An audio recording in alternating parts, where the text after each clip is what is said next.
Let me take the time out to say a special good morning to those of you listening to Classic Radio, those of you viewing GBN TV, good morning. Welcome. It's to the point. It's Wednesday, the 19th day of February, 2025. Those of you via social media platforms, let me say good morning to you also and welcome. And thanks for being with us this morning. It's Wednesday. It's usually a day of the week that we do entertain various departments within government. And of course, we're expecting this morning. It's a bit late this morning, but he will be here. Minister of Education, Senator the Honorable David Andrew, would be with us this morning. So in the interim, as we await his arrival, we could probably give the opportunity to you, our listeners and viewers, or the option if you need to, of course, want to call in, speak about anything in the interim until he gets here, and then we're getting to the meat of the conversation this morning. As we move along, let me say good morning to drivers on our nation's roads. Good morning to those of you driving and listening to Classic Radio. Good morning to you. I still expect you, even though you're driving and listening, pay attention to, of course, what's around you, especially other drivers, pedestrians, etc. Pay attention to that, to them, or what is on the nation's roads as you move along this morning. So we can definitely open the line in the interim until the Honorable, of course, Senator pops in, and then we get into the conversation. We do have a caller already on the line. Caller, you're live. Good morning, and how are you? Caller, good morning. And caller, good morning and welcome. Good morning, how are you? I'm doing good. What about you this morning? Well, I just here to find it's just the bulb that kind of low this morning, so I ain't worrying. The engine working good, but I'm bothering. Yeah. Here now, I want to make a little point concerning the school. Every time the government take out money in the school, some money coming back. In the school, when you have fair and you have sports and things, children come in, me say to bring that for fair, me say to bring that for sports. And when you go in the fair and the sports, the same children have to go back and buy. I don't mind them going back and buy, but give them reasonable thing for the money. You give them one chicken wings and one pot spoon of fries for $15. Come on, I'll do have to do better than that. Because I do something like that thing. And the thing come in and meet you. And when they come and meet you, the children can't even buy it. Even though they buy it, they can't get a decent something for them to eat. And next point I want to make again. I want to know if Irish potato be in Grenada. Because in Grenada, you buy one pound of Irish potato for $3. And they tell you to eat local. I want to eat local, but I can't afford to eat local. One pound of sweet potato is $8 and $9. A pound of ripe plantain is $6. When you buy one, you're taking $10 and buy 3 pounds of Irish potato. He coming out in plain, he coming out in boat, he coming in decent bag. Pretty as can be in the supermarket. But to buy 1 pound of local potato, you have to pay all this money for it. I understand your concern. I understand your concern. Yeah, I mean, think about we not making the country, you know. We not making the country because we too greedy. I don't know what we're fighting. At the end of the day, even though you own now a son, you own Glen, they will still give you a chance to service your bill. Because I could say that from experience. They still give you a chance to service your bill. So what I say, we could do better than that. Anyway, have a good day. You too. Have a good one. Good. And thanks for your contribution this morning. And despite the manner she came across, it's definitely a valuable point, and something that we could things that we could ponder upon. 4352041. That's 9 minutes after the hour this morning. We are waiting the Senator Honorable David Andrew to pop in with us this morning. He should be here shortly, and we should be talking a whole lot in relation to his particular ministry. Talk a whole lot about that when he do arrives. 435-2041. The lines are open. If you want to contribute in any way this morning, there's probably an issue you would like to speak about. In the interim, you can do that via the WhatsApp and also via the direct phone line 435-2041. Good morning to those of you via our social media platforms, the Facebook page in particular. Those of you already logged in, let me say good morning to you and thanks for being with us this morning. And certainly you will stick around for the entire program. Should be an interesting lineup, of course, when we get into the conversation this morning here on today's program. Once again, always that appeal to the drivers of the nation's road. I can't stop begging of you to, of course, a driver that drew care and attention, as always. Once again, the lines are open to you this morning, 435-2041. We have another caller. Let's go to this caller and say good morning. Caller, live. Good morning. Good morning. Good morning to you, sir. Yeah, I'm calling on behalf of the Ministry of Health. My name is Kelvin. Yes, sir. Senior Health Promotions Officer. This week, GT, we conducting what we call some community engagement, whereby persons can assess the risk of cancer. And we are focusing primarily on the three top cancers that affect Grenadians, that is breast cancer, cervical cancer for women as well, and prostate cancer. Now, I'm not saying that the other cancers does not affect that, but I guess the top three. Yes. And so what we have been doing at the ministerial complex is that we are educating persons and we are utilizing some apps that can really help to assess your risk. And once that is done, then we give you some advice, whether it is to make modifications to your lifestyle, as well as to consult your doctor. And so we want the public to know that come Friday, God's willing, we are going to be out on the streets of St. George's, engaging people and asking people to modify, their behavior, modify the lifestyle, that is, if they are consuming plenty of alcohol and so on, that we should come back in it. And a host of other things that they should do. So if you are in the vicinity of the ministerial complex today, and tomorrow, feel free to pop in on the ground floor by us, and we are going to chat with you, and walk with you. But GT, I want you to also advocate on our behalf, especially for the men who are reluctant to come forward. Prostate cancer is a very, very silent killer, and by the time you think twice, you are in grave danger. So we are asking our men, get into the habit of screening.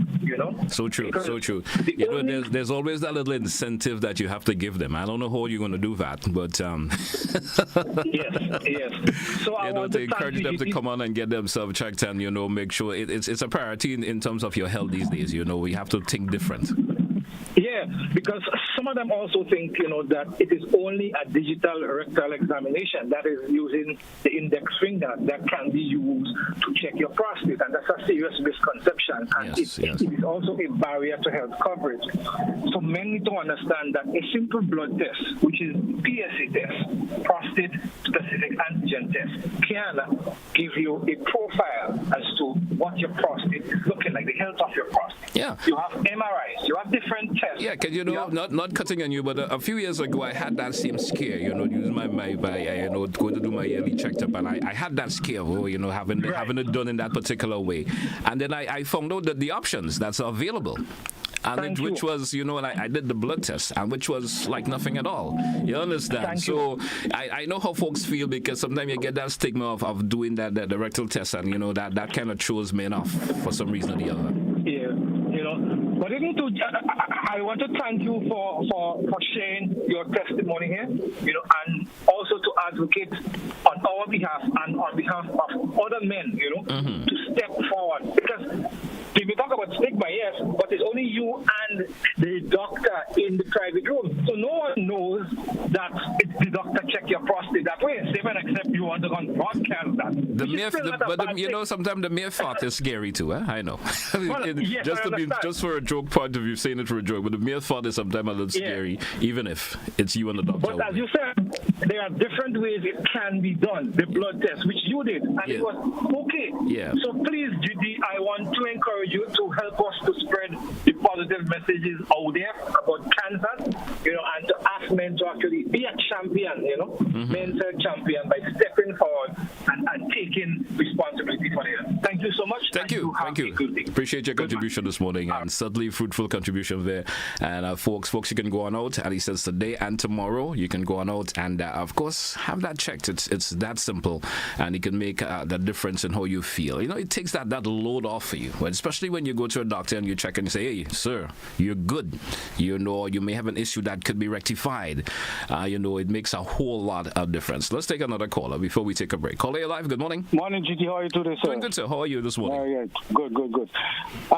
GT, the government sent and bring this guy thing down on the beach, which is good, but they have to continue, because a lot of people just squatting things anywhere, and if they have to take a stand. They can't just let people just doing things as they want, and when you tell them don't do it, they're still doing it. You understand? I understand. When you're looking over between Spiceland Mall, Blue Horizon and Siesta. A whole set of little houses coming down on the hill. I don't know where they're passing, how they're coming down, they're making step or what. But the whole set, they just start coming on the other side. It was on the other side, now they can't get land, and that's behind the hill. They're coming down to the front over there. And they have to stop that. It's not looking good with this little old building in front of the hotel belt.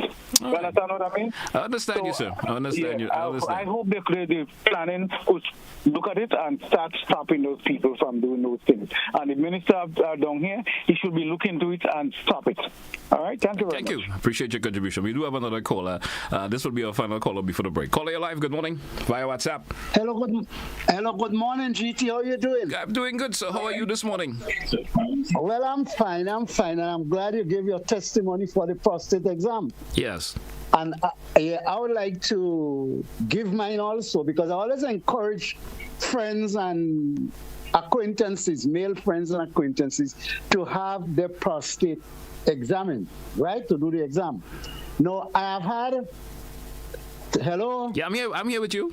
Yeah, I have had 3 prostate exams. I started that around the age of 40. The first one was done, a rectal index finger exam was done by Dr. Dominguez, and Dr. Dominguez finger fat, right? Then I've had 2 PSAs. The last one was just a couple months ago, and I try to do it like every 2 years now. Okay. Because the older I get, the more I try to do it. It is very, very, very important, and I'd just like to advise the men out there that this stigma of the rectal examination, you no longer do it that way. You do a PSA, and going back to a slogan from the Cancer Society. Early detection saves lives. So people must check themselves, gentlemen, very, very early. Keep checking yourself. Don't go and get the death sentence, so to speak, that when you do check, like my grandmother would say, water more than flour, they tell you at stage 4. And then you have to start thinking about motorcade and whatever, and you have to go away and whatnot and whatnot. But it's a man thing too about going to a doctor. It's something about we men that going to a doctor. We always feel we can manage things on our own for some reason or the other. That is the idea. That is the idea. But I mean, I try to do an annual exam every year. Yeah. Every year I do an annual exam, and I joke with my doctor, and I keep telling her that when she gave me the form to go to do all the blood works and things, I tell her, well, why she don't just write alphabet on it? Yeah. Because it's PSA, this is the only letters. But it's very important that we take care of our health. Yeah, I agree. I certainly do agree with you. Good care of ourselves. Yeah. Okay. Thank you. A lot. Thank you so much. Kevin doing a good job, the Ministry of Health. Certainly is. He's doing a good job. Thank you. All right. And another great testimony there. It's a simple. You don't have to worry about the rectal exam. I was scared about it in the first instance also, the first time I was going to do it. And when I was given the options, I was just like, I could go with that one. Anyway, folks, let's take a break. We come back much more. Hopefully, the senator will be in by that time. After the break, hopefully. And we're coming right back. Stay with us. Don't touch it out.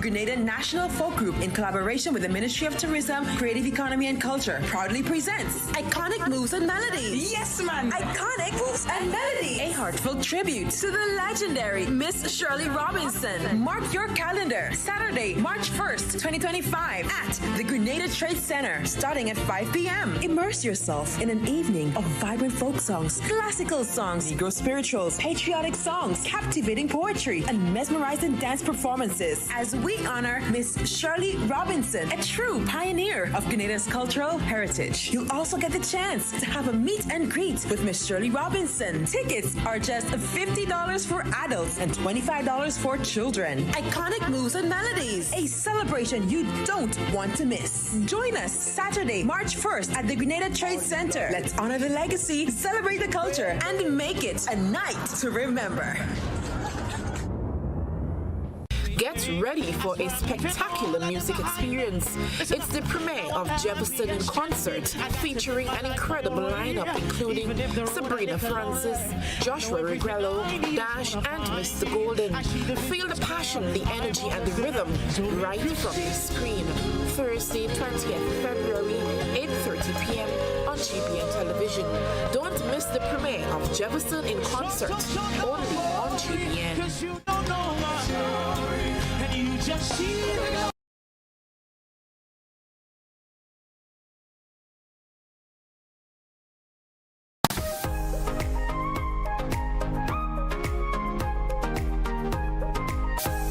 Welcome back to our listeners and viewers this morning. Once again, it's to the point here, Classic Radio, GBN TV. Let me say good morning to my guests, Senator the Honorable David Andrew. He's also the Minister of Education. There's any other portfolios in between, or just the Minister? Education and Human Resource Development. All right, great. Let me say good morning to you, sir. Happy New Year, happy Independence, everything in between. I think the last time we had a conversation was sometime in the early part of 2024, I think. Yes, I think it was. Yeah, so good morning once again. Welcome. Thank you very much, and good morning to you, and good morning to all of our listeners and viewers who are tuning into this program.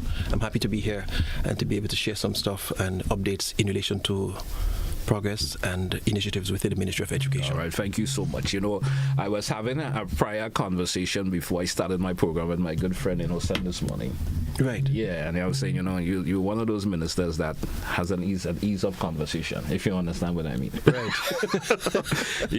I met you in person or, in public, and it's always that easy of conversation with someone. So right. I want to commend you on that. Thank you for that. I want to commend you on that. Not everyone is always that easy to have a conversation with.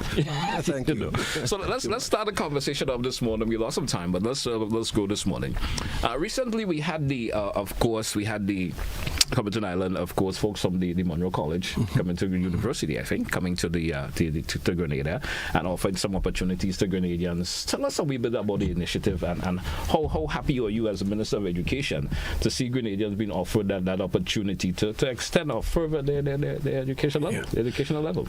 Well, let me start by saying I am extremely delighted at this initiative and this program, the first generation scholarship opportunity for Grenadians, and particularly for poorer and disenfranchised families, because in the past, probably education at that level, you could kind of say was technically reserved for the persons who have the means and who, for with quite easy intent, could send their children to university. They can pay for it.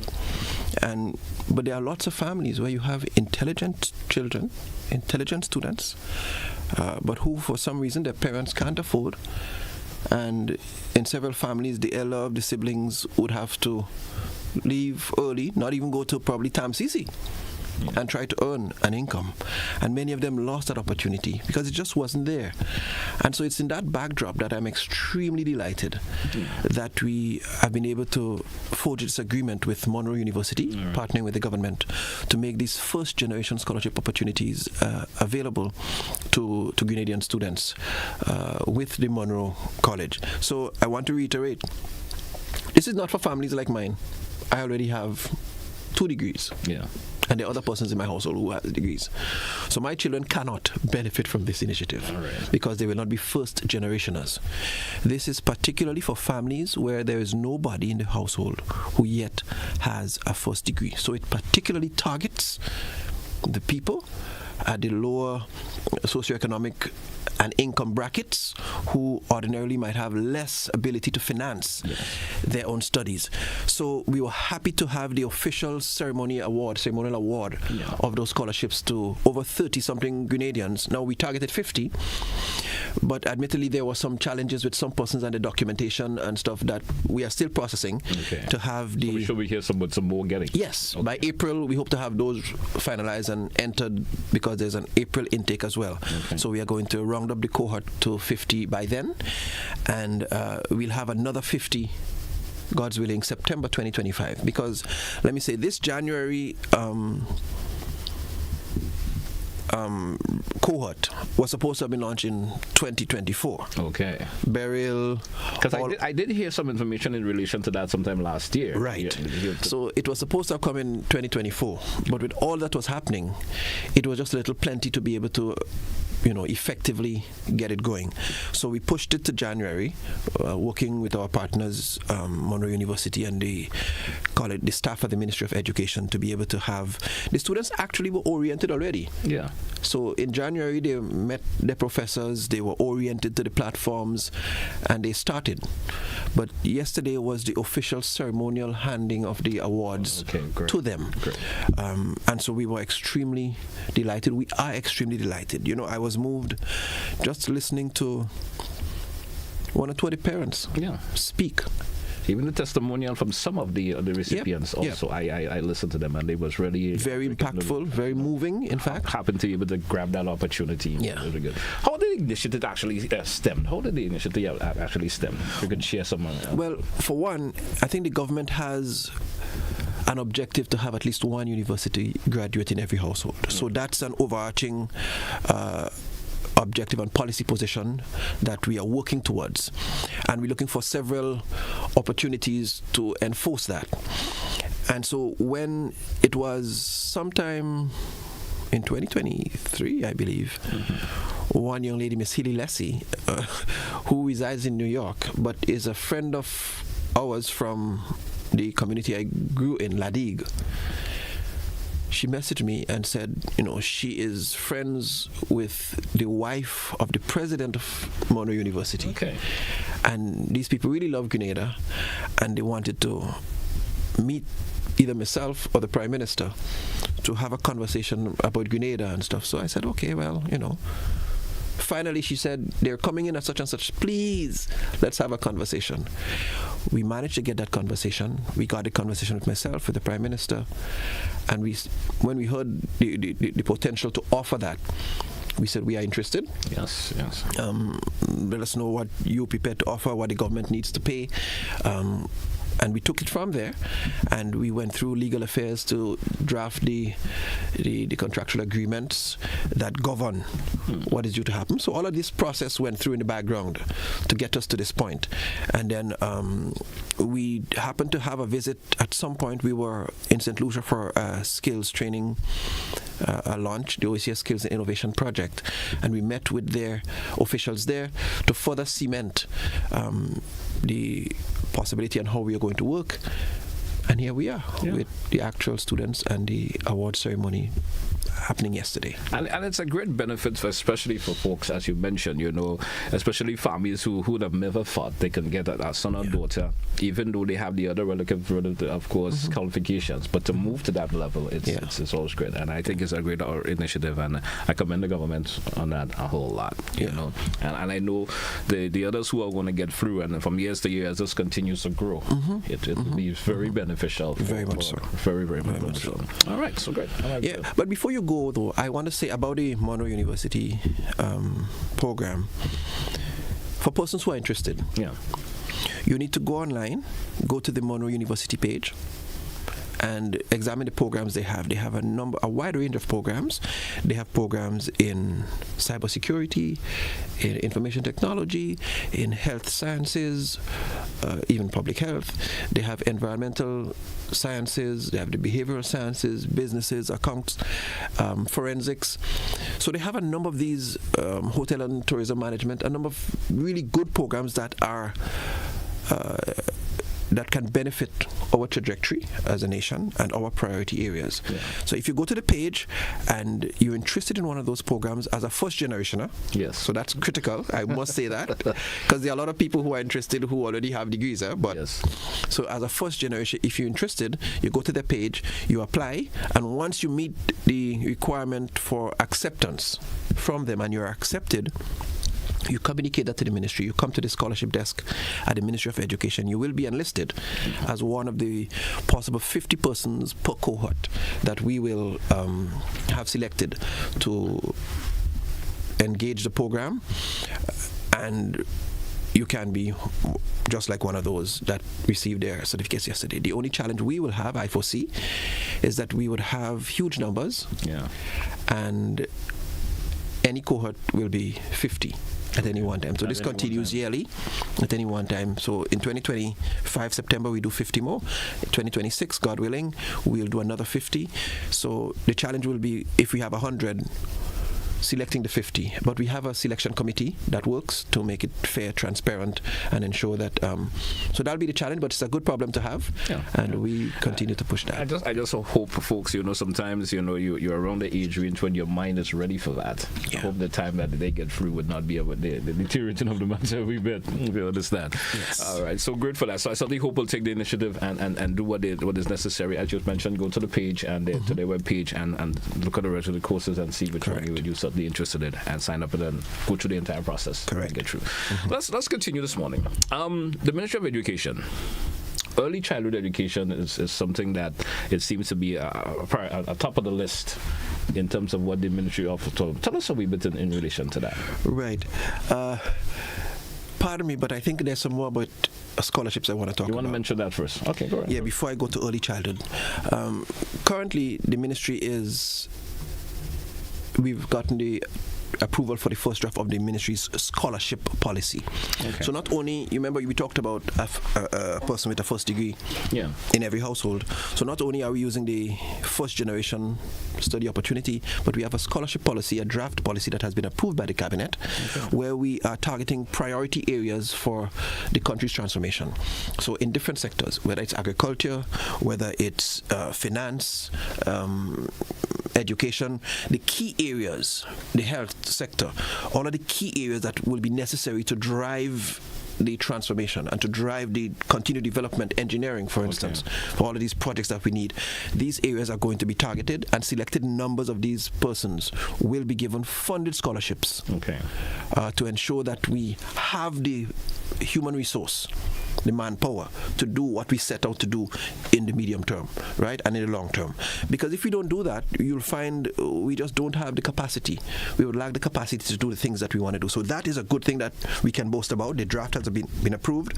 What we are finally doing is there are some accompanying documents that we want to have finalized for approval, and we have a 3-month window. Probably one of those months has already gone, so we have probably 2 more months to be able to work through those other documents to accompany the scholarship policy, which will be additional benefits for Grenadians to study in areas that will benefit us. Additionally, I want to mention the existing scholarships, because sometimes I walk in communities and persons seem unaware that's available. Yeah, for instance, persons seem unaware that any Grenadian student that goes to St. George's University and gets accepted to one of their undergraduate programs, that they get a 90% scholarship. Based on the charter that the government has with St. George's University, there's a 90% scholarship. So in other words, the person only has to worry about 10% of the tuition. Now that's a steal of a deal. So true. And there's additional possibility, because for the persons who perform at a very high level and maintain a grade point average of 3.0 or above, those persons can apply to the ministry for 100% scholarship. So the additional 10% can be gotten. The only thing is that there are selected numbers based on the number of students enrolled at the university. There are some selected numbers, so those are competitive scholarships. So you wouldn't have everybody getting access to that additional 10%. Even if you have a grade point average of over 3. It will be selected based on the best. If you have 40 of those, and sometimes we have 80 split between 2 semesters, so sometimes you have to get the best 40 based on the selection committee. So there's an interview process. We want to test your motive, your drive to support the country, and that kind of stuff, and then the best 80 would be selected based on the whole process to get the additional 10%. So there's opportunity for 100% financing for St. George's University. I want to make that clear, and I want to appeal to persons in the rural communities, the St. Mark, the St. John, St. Patrick, St. Andrew, some of those areas. I want to appeal to them to take these opportunities, because what you find happening, a lot more of these opportunities stay circled around St. George, and some spiral out into St. Andrew, and the wider rural community seem not to either be aware. And we've reached out to them because our scholarship desk, we go out from time to time in various communities and do career outreach where we share the scholarship opportunities. We share those online. We share it, I think, with the media houses. The GIS puts it out in print. It's on the ministry's Facebook page. But of course, we have a challenge with persons not informing themselves as readily. But I'm appealing again to those in the I was just going to say that sometimes the opportunity with folks are just not looking in the right place. Correct. To see that the information is available for them. Yeah. Understand. For various reasons, they didn't check on that. And then we have the University of the West Indies economic cost scholarships. The economic cost scholarships, they relate to an 80% reduction in the cost of tuition at the foreign-based university campuses, University of the West Indies campuses. That's at Mona, Jamaica, Cave Hill, Barbados, and St. Augustine, Trinidad and Tobago. So once you get admitted to one of those programs, and you register with the ministry, you get entitled to the 80% scholarship, the tuition economic cost. Okay. And you only have to worry about 20%. 20% of that. Another steal of a deal there for you. Correct. And so if you would have to worry about your own accommodation and boarding, which could be costly in some cases, but for many persons who have families in some of those territories, if you get to be accommodated by those families, then something could help a whole lot. Of course. So I wanted to just re-emphasize those two, so that persons are aware that there are a lot of these opportunities that exist as we push towards having at least one university graduate in every household. And it's good that you take the opportunity to mention that this morning, because sometimes folks are just unaware that these opportunities are available to them and don't take the advantage of it as they certainly should. Yes. All right. Yes. All right. So moving on to your question. Sorry for the delay. It's no problem. I mean, it's a relative mission that should have been shared. Yes. Thank you. So the issue of early childhood education, we at the ministry, we are clear that if many of the challenges in education have to be addressed, we have to do it down there. Yeah. If children and students must come up with the correct attitudes, our best target is down there. Early childhood education. If the literacy and numeracy challenges that plague our region, I need to say, not just Grenada, by the way, I agree, that plague our region, if we do not seriously address early childhood education, we'd be in problems. But our ministry, we are very aware of that. We are keen on ensuring that standards are reviewed. So, for instance, there are early childhood standards, number of students per class, specifications for seating arrangements and for class outlay and all of these things. Those are there, and they're written in policy documents. So we're happy about that. But there are some things that we are going to go further. That policy is even being reviewed and revised to ensure that, for instance, the requirement to become an early childhood teacher, there's a pervasive ideology that, oh, well, these are little children, I don't really have the math, I don't have the English, but, it's little children, so I can just tell them ABCs and get over with. And it's just play. Yeah. People see children's development as just play, but it's not just play. There are key skills that have to be transferred and taught even at those levels. And if they are appropriately done, the trouble we have is children ending up in grade 6 and grade 7 and Form 1 and not reading. Now, sometimes I hear a lot of the talk about that, but that's when the horse is out of the stable already. Yes. And for me as Minister for Education, I'm aware that if we are going to address that, if we are going to fix this problem, it has to be done early childhood. And that's one of the key points too. If some of these issues are not identified in the early stages, yes, that's why it is have gotten to that level. Correct. So we are doing a number of things to help strengthen. So we have increased the number of early childhood education officers. We are reviewing the policy.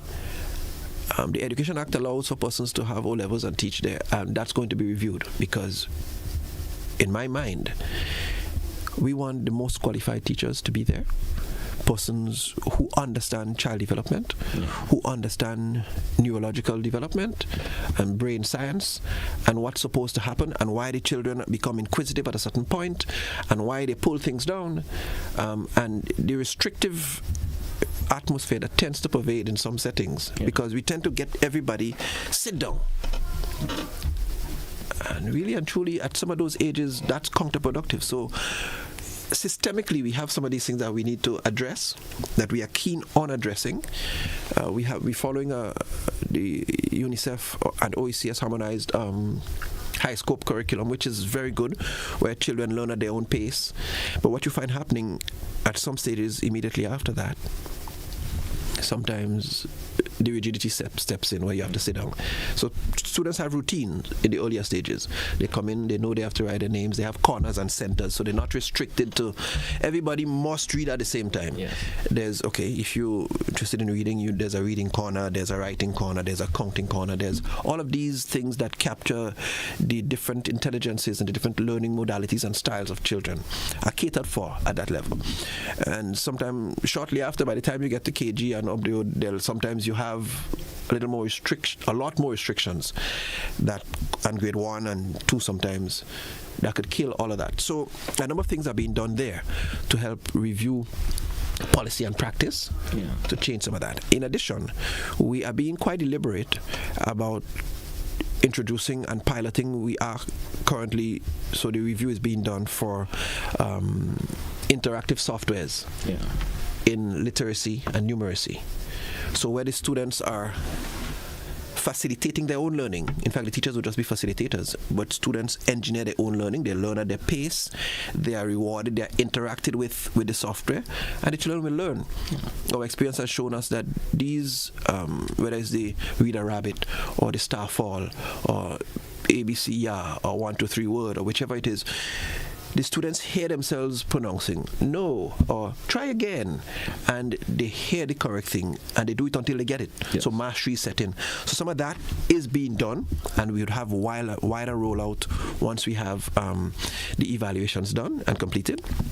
So I'm excited that we are doing some of the right things at the right levels, even some of the things about attitudes and the civic awareness, all of those things we're targeting down at the early childhood level to ensure that we have a better, a well-rounded, a more competent generation of early childhood learners coming up. Truancy, it's always seemed to be a concern for the ministry, especially young kids. Sometimes you go to communities and at a particular time of the day and you see a lot of youngsters who should have been at school. How concerned is it to the ministry in relation to that? Well, we are always concerned because any child out of school is a problem. So we have a department, the school attendance officers, who are charged with the responsibility to ensure that children get to school, children are in school. We have taken action. Last year, I think it was, we actually took, as the Education Act allows, a parent to court.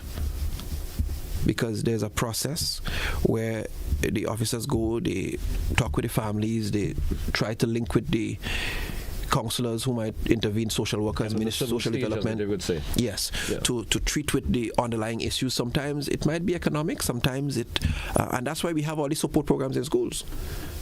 That's why books are available. We assist with uniforms. That's why there's the school meal program.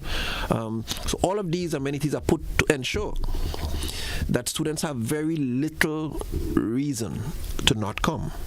You see, but sometimes the reasons that they don't come go beyond some of these things, really, and sometimes some parents are to be blamed because there's no way my child is telling me, I'm not going to school today. That's not an option. It's not negotiable. I understand. It just isn't. And even if you have to walk, that doesn't kill you. I've heard sometimes makes you better. Mom say she don't. Mom or dad say, well, we don't have bus money, and he said, okay, I stay home, and they agree. No, shouldn't. I like right up to college. I mean, not that I'm saying that people are supposed to. Yeah. But no, we have the transport. But you see. And one of the things that I'm troubled about a little bit is that sometimes there's a knee-jerk response that people come up with, as if every time there's the slightest show of a challenge, governments or authorities need to just jump in and solve it and make it easy for them. So you don't have bus money, why the government doesn't pay the bus? You don't have food, why the government doesn't bring food if they want the children to learn? So it all becomes the government's responsibilities. But the sad part about that is that it kills the opportunity for our children to learn to be resilient. and to bounce back and to develop the strength of character that will make them citizens who are strong. And then the funny thing about that is that later down the road, several people complain about mental health. And they say, oh, well, what are we doing for mental health? What is government doing for mental health? What is Ministry of... what's mental health ministry and minister doing for mental health? But the very things that were going to make you resilient and make you able to cope, we throw them away. In the earlier stages, we throw them away because we wanted things easily. Yeah. And then later on we complain. It's like the story of the young guy who saw the butterfly metamorphosizing, coming out of his cocoon and squeezing, and he said he wanted to make it easy for the butterfly. So he cut the hole open. Only to find the butterfly came out, his head was big, his wings was shabby. And it was undeveloped. Underdeveloped. It couldn't, because the pressure it was going through was necessary to have it squeeze out the fluid, to develop the muscular turgidity that was required, to develop the strength in his wings. All of these things were necessary parts that needed to come through the process. And so sometimes we miss that, but we'll do all we can to make sure students come to school. So back to the school attendance issue. We continue to have our officers. They work assiduously to get students back in school. It's an ongoing conversation. The truth is, the records don't show. The statistical review don't show that we have a serious truancy problem. Yes. Right? So if you do the statistical digest that's in circulation, that our ministries and departments submit, collate from the Central Statistical Office and the Ministry of Education sent to the OECS and all of those areas. We don't have a truancy problem per se, but there are school attendance issues. Yeah. So there's some irregularity and that kind of stuff, and that's why we work more so than the truancy. And then the bigger concern for me is in school truancy, where you have students going into the school buildings, but they are not meaningfully engaged. Yeah. And for me, there's a bigger problem, because they come, they lime. Sometimes there's no teaching learning process taking place. Sometimes you have the lack of interest, the lack of motivation, various things that allow for them. I guess the behavioral patterns too. Right. And so it's a multiplicity. Engage with them for various reasons and so forth. There's a multiplicity of challenges that we need all partners to be involved in to deal with this. Home and family, parents need to take responsibility too and let the children know this is important. Teachers have a lot to do, and they often do. Sometimes it's frustrating. Sometimes you have parents who want to jump in and try to discipline teachers or cuss off teachers, and that's not acceptable. So then teachers then have to be careful. Do I say anything to that child? Do I leave that child alone? And you don't get the best for the child at the end of the day. So it's all of these elements, but we as a ministry will continue to work to ensuring that every child gets access to and is in school and is engaged as much as possible. But indeed, it's a work in progress. All right. So we do for a break. When we come back, I want us to get into the conversation about the schools, of course, school infrastructure update. I want us to talk a wee bit about that. Of course, I certainly hope our listeners and viewers would like to get a feedback in terms of what's taking place when we come back. Stay with us, folks. We come back after the break. It's The Point, Classic Radio, GBN TV.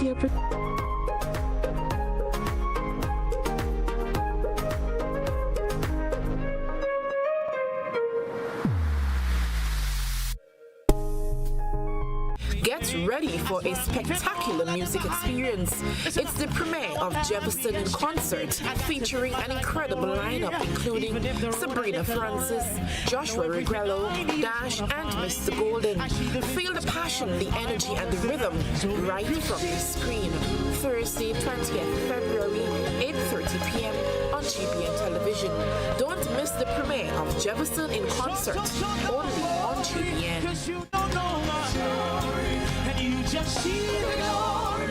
One stage, full categories, 80 incredible dance talents. Experience the rhythms of the world as dancers bring culture to life with breathtaking performances. Who will take away the crown? Witness the passion, the energy, the artistry. Don't miss the ultimate global dance competition around the world in 80 dance talents. Call 407-8458 to register your group or solo act. Follow at GBN for updates.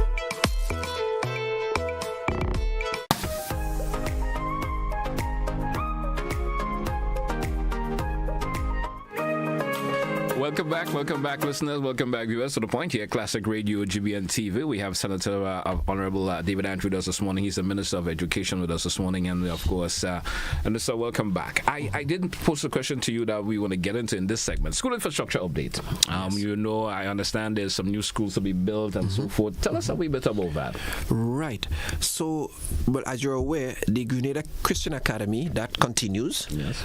We did a site visit sometime last year. We were happy. They were out of most of the foundational work, so they were beginning to go up. So you saw all its strong steel structures and the columns going up.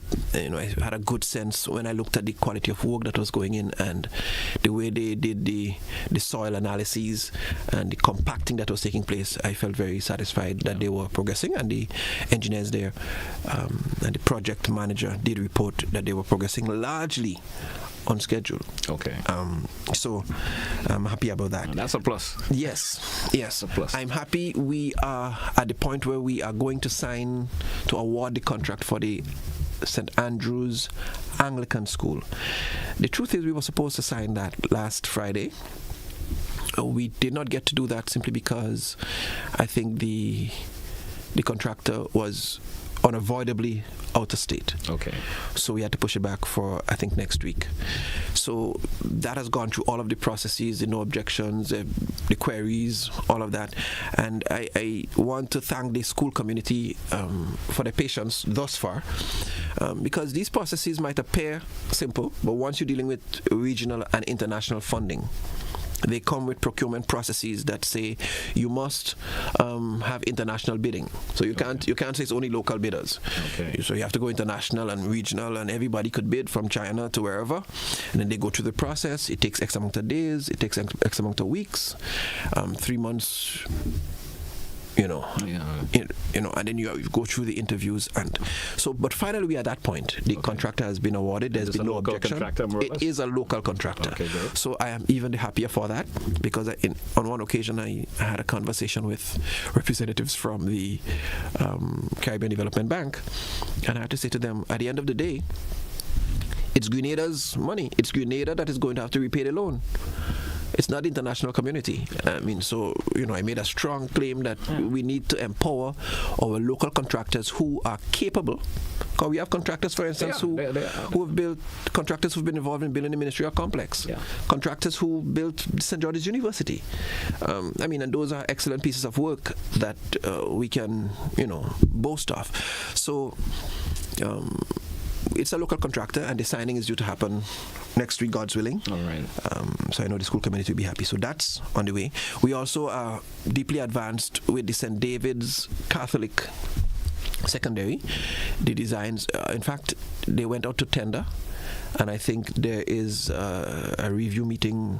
So in very short order, we should have their signing as well. I wouldn't be surprised if probably a month or two won't pass before we have a second signing for the St. David's Catholic Secondary. They've been going through quite a bit. Every couple of years we have to kind of patch and repair the current. Yes. So we've done all the hard lifting, and it's just a matter of finalizing that review process, and hopefully we'd have a signing very soon too. There is also the St. Giles. I keep talking about St. Giles. That's going to come. We've had some challenge with St. Giles. The designs, we had the architectural designs, but the structural designs we have not been able to get. So we're working around how we can, in some cases, outsource. And I want people to appreciate that as a ministry, we don't have architects, we don't have engineers, we don't have, and the small cohort of engineers that the Ministry of Infrastructure has are the same ones responsible for roads, hospitals, schools, any major project that's happening. And there is somewhat of a capacity issue, and that's why part of our scholarship policy will target engineers too, because if we are going to manage the volume of work that we need to undertake to move our projects where we need to move them, we need more engineers. So, but we are going to get the designs finalized, and because that one is local and it wouldn't go through all of the rigorous international procurement procedure, I'm confident we'll get that at least started this year as well. So there's St. Giles, there's the Limes preschool, there is Tivoli, so a couple of those that we have done on the card to get Calist to get addressed. So there's a number of schools that is true for infrastructure repairs or something. Yes. And the truth is, some of them have been in some of those positions. For instance, Calist had a wooden structure there for so long, and then we determined, listen, we can't just go back and put back another wooden structure there. And one of the challenges with Calist, while we were probably initially, you could have considered, shall we go up on the concrete structure that's there? But then that's an aviation zone. And so we had to collaborate with the Airport Authority to make sure that the designs were not in contravention to international aviation standards. And so that, but now we have that. Okay. It's all in the clear. So that too is going to be fast-tracked. We have J.W. Fisher, some work there. So it's quite a lot of infrastructure work that we are looking to push, and I'm hopeful we can get, if we get 5-6 of those actually going, and in fact several of them I know we are going to get. That's going to do well. And we also have continuing the school maintenance, preventative school maintenance teams and contractors that go out, and that has worked well because it sees us having those contractors responsible for a group of schools, and they would look at every and any preventative maintenance issue that the schools have to avoid them from deteriorating to a point where we have to not be able to open school at a semester term or at a term, or where we have the school conditions become so precarious that there's no water, or so the preventative arm of it is kicking in, and so you'd realize we have a lot less of those kinds of challenges with several of the schools. So that's continuing to work well, and I'm happy about that. Because sometimes we see schools used for other purposes besides for the teaching of children, and that's where I think some of the problems become through. I understand, and the economy that we have and the society that we have, hurricane season, and schools may be used for a shelter and all of these, and that also aids in the deterioration. Correct. People don't take care of they should. So we understand. Hopefully we could get to a stage where that doesn't occur anymore. Hopefully where there are proper other shelters that folks could use instead of using these schools for those purposes. That's usually a challenge, because just in Burial, the kind of challenge the school system faced, just because schools are used as shelters. I visited some of the shelters, and the stench, and you almost feel, we had to sanitize the schools completely. Should I send children back there again? You understand? Yeah. But we had to sanitize them. Thankfully, we were able to. And then the length of time that you miss instruction for some students simply because, like in Carriacou, hundreds of persons were still in shelters for a cool while, and we understand why. So we're not complaining, but it's just the reality that with that reality comes the loss of instructional time for some. As you mentioned, Carriacou, let's talk a wee bit about the school recovery in Carriacou. How is that process going thus far? Very well. Very well. In fact, you would recall that 1 month after the due start of the school term, in fact, on the 30th of September, 2024, we had resumed school in Carriacou. Very happily so. We made minor adjustments, accommodations. In some cases, they started with rotations. But now all schools are housing their full populations on Carriacou and Petit Martinique. And most of the work is completed, almost 100%, probably some of them in the 90s. There are one or two little things that might still be happening that doesn't disrupt the flow of education and the teaching learning process. So that is still ongoing. So all the schools are in. There's some work taking place, some finished work at Bishop's, which I think by now probably might be done, given our last visit a few weeks ago. Okay. There's some work taking place at Mount Pleasant, because Mount Pleasant and Dover are the two schools that resumed on the 10th. All the others resumed in their own buildings, right? Since September. Mount Pleasant, fortunately at this point, we have been able to accommodate as of last week, I think it is, all the students in the main building, right? Okay. Now there's still some work taking place there, which I think should be completed by the end of this month, and some recommendation is being made for an additional storage area and a staff facility. So that wasn't part of the original scope, so that's additional work. But all the students are incorporated there, so we no longer need the tents there. Okay. So that's a huge plus, and we visited, and the works there were quite satisfactory. We looked at the rebuilding of the roof over the auditorium and the kitchen area for the school feeding program. Excellent. Those schools have been outfitted with cookers and, in most cases, new furniture, and to ensure that the teaching learning process could continue seamlessly. It might sound simple, and I just say it with one statement, but given the fact that we are prioritizing using our local furniture makers and contractors to supply the school, sometimes it takes a while. Yes. But we've been able to work with them, several of them. We had our technical persons at the ministry supervise them so that they can give quality furniture to the schools, and so far they've been delivering, and we're hoping that builds capacity. So Carriacou is recovering quite well. The issue with Dover, they continue to be under the tents at the Windward preschool area. We've had consultations with them. The direction is to rebuild on the original Dover site, to build the school back there, but to incorporate some form of skills accommodation, 2 or 3 different skills that we would have there as part of this new build. That the consultation will begin, or has begun, and that will inform the designs and the further development. But in the meantime, they'll be at the tents. We'll do our best to make the tents as accommodating as possible while we go ahead and work. I want you to touch briefly about the skills training and the Center of Excellence. We've been hearing a lot of conversation as it relates to that. Tell us a wee bit about that. Yes.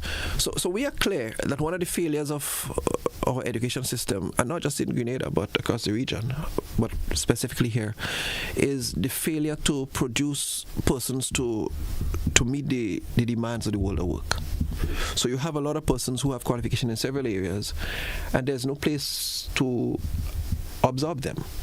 And then they feel frustrated because they say, oh, we went to school, we studied, and there's no. But the truth is there are several opportunities in the areas of skill, to the point that we have to keep importing skilled professionals from outside every time. Every time you have a Sandals or a Silver Sands or a Six Senses, they have to import people. You have to import people to do these jobs, right? And the problem exists not just in terms of the skills, but the attitudes too, the attitudes to work.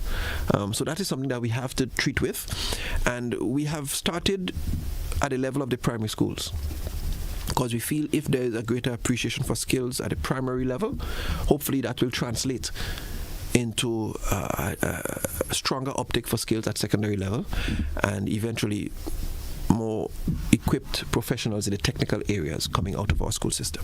So that's been one of the failures, but we are addressing it at the primary level.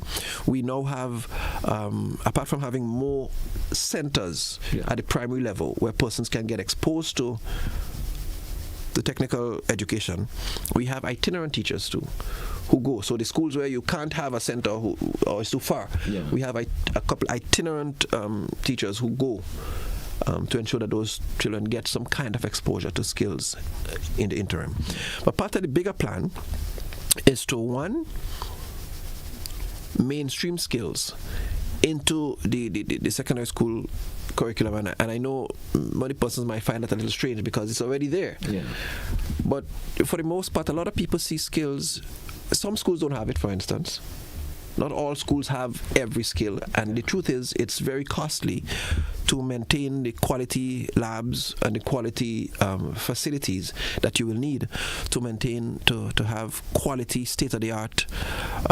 Say a wood workshop. Right. NTA approved I understand. Facilities. So to have it in every school is not practical, given the sizes of our economies. And to just have it without proper standard is a problem. And to have it as an afterthought, that people say, well, let him do that because he's not academically inclined. But the incentive also has to be driven by the youngsters of wanting to do it. Because you may not to cut on you, but most youngsters today, what drives them was go to do an IT class so they could play with a computer. Right. You understand? And the actual physical skill, a lot of young folks are something not having that interest in wanting to do it. Yeah. They especially become a mason and a carpenter and all of these. Somehow everyone seems to be more interested in doing something of an IT nature. Yes. For some reason. Which I'm not saying it's a bad idea to go. Sometimes folks would say it's the way of the world today. Yeah. But there's still going to be a lot of needs for folks who can do the actual physical work. And somehow the incentive for getting these youngsters to wanting to do that seem to be minimal. Well, I'm not sure that's altogether true because, for instance, the minimum wage reviews ensures that nobody could work in some of those fields for less than $60. And I mean, I'm talking with persons in communities and they're paying $90. So you still find $100. One guy is telling me he's looking for young people. $100 a day. Can't get people to work in construction. Yeah? Because I think a lot of the attitudes surround the actual physical work. Yeah, they don't want the physical, and they don't want the routine of having to get up to get there for 8 o'clock and to leave there till 4. Yes. They don't want that. What they want is a hustle. You have something to do? Yeah. Call me when you're ready. Let me do our thing and go my way. Yeah. You want to pour? You want me to pour the concrete? Call me when you're ready. Set up the steel. When you're ready to mix it, call me. You're done in 2 hours. So that's part of the challenge. But so coming back to the point though, we are intentional about doing skill centers in a number of key areas that will become centers of excellence where students from all secondary schools could go to. Now we know it's something that needs to be carefully planned out. It will need financing and it will take time. But we are targeting agriculture. Okay. So we have already started working at the Maribor Farm School. We're working with TAMCC because it's a TAMCC campus to get designs to have a state-of-the-art agriculture school. Because we are clear that we need to attract more young people into agriculture. But of course, as you're saying, we have to make it more appealing. Yes. Yeah. And there's technology in agriculture. The shade houses, the aquaponics, several different growing areas in agriculture that we want to see featured there. At the farm school, we want to have the dormitories repaired, and we want to be able to attract students from all over to be able to come to the farm school. So that's ongoing as we speak, and we hope that we could see a lot more work rolled out in that regard. So students from anywhere after third form eventually could come there and develop all the proficiencies in agriculture to go into that field. Yeah. And that will be a direct benefit to our economy and our food security thrust within the country. So there's that. There's the hotel and tourism management area. We have a lot of people in hospitality, but we struggle at the supervisory middle management level within the sector, and we are aware, and so in consultation with some of the partners in the hotel sector, the Sandals, the Silver Sands, the Grenada Hotel and Tourism Authority, we intend on building a hotel school working along with the partners, whether it's leasing one of the properties. So we are putting a unit together that will work with that as the primary focus to see those skill centers rolled out. There is also a low-hanging fruit in the furniture making center in Snell Hall. Yes. At the moment, they only do furniture. They don't do training. Okay. Now we are going to this year outfit them to do training, genuinely so, because we have a shortage of proper carpenters and furniture makers across the island. And so we want to be able to have students from schools at the third form level after that come in and generally get to furniture making to go to the highest level and become a master craftsman once they get there. And so we're going to include the computers to do the AutoCAD and to do in all of those centers there's going to be continued literacy numeracy, whether it might be business communication or business finance or whatever it is. So there'll be additional things added, but the center of those things would be skills. And there are others that we have in mind, the Marine Center for Carriacou, the TAMCC campus there, boat building and marine studies and all of those things. Again, the model will be to have dormitories there so that it can attract children from and students from even the other islands to come if they're interested in marine studies, boat building, and that kind of stuff.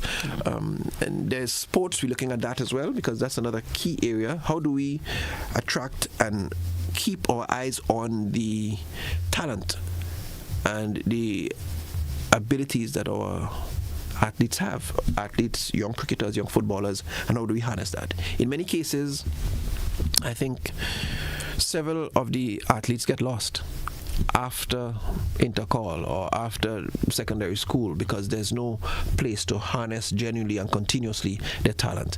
But if you recognize the talent that Grenada has on the world stage per capita, we're probably leading. And so we want to find a center that will be able to identify those talents and be able to work with them and do what's required. With getting these initiatives started is a key factor here. Yes. Getting them started is a key factor because, we could talk a whole lot about it, but once you don't get that actual process going and raise the incentive to get young people wanting to attend these centers and do the necessaries, that's where the important factor lies. Well, we're aware, but I think we are aware too that we need to do the groundwork properly because we don't want to start and it's not properly lined up or well set up, so we're doing the background work to ensure that things are put in place so that when it rolls properly, and it could serve the purpose and the intent. IT in school is also important because it's the way of the world. I have sons who and that's what they've been doing from ever since, and they are good at it. What is the ministry doing to continue to improve IT in school as it stands, and not just the basic way of it's been taught a whole lot? Because you go to most schools and you see just the basic stuff that has been taught. What is the ministry's feeling in reference to that? I mean, our view is that it needs to be a tool. That's the reality. It's the way we now use electricity or the internet. Before we used to use the kerosene lamp to light. Now we use electricity, and it's just a standard feature. Now we want to get to the place where ICT becomes a tool to do most things. If you recognize, even as a government, there are lots of things that are going online. You pay your driver's license online, you pay your taxes online, you do everything online. So the average child leaving school must have a degree of functional, there's a proper term for that, literacy. In relation to ICT, that they can function in this technological space. They can find stuff, even if they don't know where it is, they can navigate the system. So that is there. And that's being introduced even at the primary level. The infrastructure is being put in place to have all students have access to, there are access points at all schools. And we have to make sure we strengthen that. The more reliable, the more dependent we become on using those facilities, then the more we have to strengthen the bandwidth to be able to take the loads that are happening. So we are ensuring that we will strengthen our labs and ensure that students get more exposed to training in ICT and just using it. For instance, since we've gotten into office, we've started having students do the CPEA, and that's the primary exit assessment exam. Yes. Online, electronically. For that to happen, they have to be prepared, they have to get exposed to the systems, they have to work with it for months, and the schools must have labs that the students are able to go to. Now, that kind of outlook prepares them to treat with the the infrastructure, to treat with ICT, not as an end in itself, but as a means to an end. Of course, there are the cybersecurity experts, which we are working with, and there are those who have professional fields in that, like every other field, but we want to make sure at the very minimum, it's a basic tool that everybody has and can use coming out of the education system. So there's that, and it's been spread out to most schools now, doing the CPEA online. This year, even more schools. So I think the first year we started with 3 piloted. It was excellently reviewed. Yeah. We went to about 17 after. So I think last year we had about 20 schools doing that online. I think there's the plan to roll out into probably another 15 or 20 schools again. So very soon we want all schools to be properly outfitted. So that will become a normal thing. In addition, we have technologies being taught. Yeah. In school, and the coding, we have coding clubs, we have there's a Yes I Can, there's an IT project that started where they built virtual labs or labs with virtual reality and some of those things in our schools. And the robotic classes. Right. So forth, yes. So those things are there, but admittedly, not everybody may have all the interest, and neither might you be able to accommodate everybody. So we have it in club structure at the moment, but it's there and it's available to students. We keep pushing it, and the major tenets, for instance, of the coding, which would be problem solving and reasoning, and those elements are being incorporated into the curriculum itself. So teachers are trained in those areas. So the underpinnings of the coding that we teach in the clubs, they're being taught and incorporated into the curriculum. E-books and all of that, we continue to push so that students Okay. My final question I want to throw to you, because we are way bit over time. Right. And of course, we may not be able to accommodate calls this morning. I know I've been getting some calls already, but couldn't accommodate them. Math in schools. Yes. We have to touch that a whole lot, because it's always seems to, it's one of those subject matter that seems to be slowing down for some reason or the other. Tell us a wee bit about and the ministry decision to have that taken to another level. Yeah. So, I mean, we lament, like our region, the state of math education across the region. You go to the CXC summits, and the review is just not good. Not only in Grenada, I could say. And in fact, while Grenada has about between 30 and 35% as its national average in math, the regional average is 30-something too. But there are some territories within the region that are as low as 13% pass in math. So I'm saying this to say it's not just a Grenada problem, it's likely a regional challenge. And CXC has identified a number of areas where there are challenges, which we are prepared to address. One, we are going to engage our teachers and do further training, particularly in areas where CXC has identified weaknesses, whether it's in measurement or it's in algebra. We'll do the training.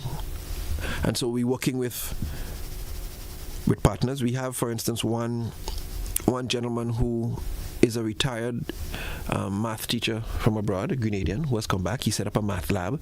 We are collaborating with him, and he has lectured in math for years, so we hope that we can target his expertise and work along with him. He seems very interested in giving back to Grenada.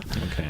He's a gentleman from the urban area. He's built a math lab there as well. Okay. So we're working along with him. But the ministry has its own plan to build math labs in several schools to facilitate the use of manipulatives and some of the things at the earlier stages, so that we set students to do math.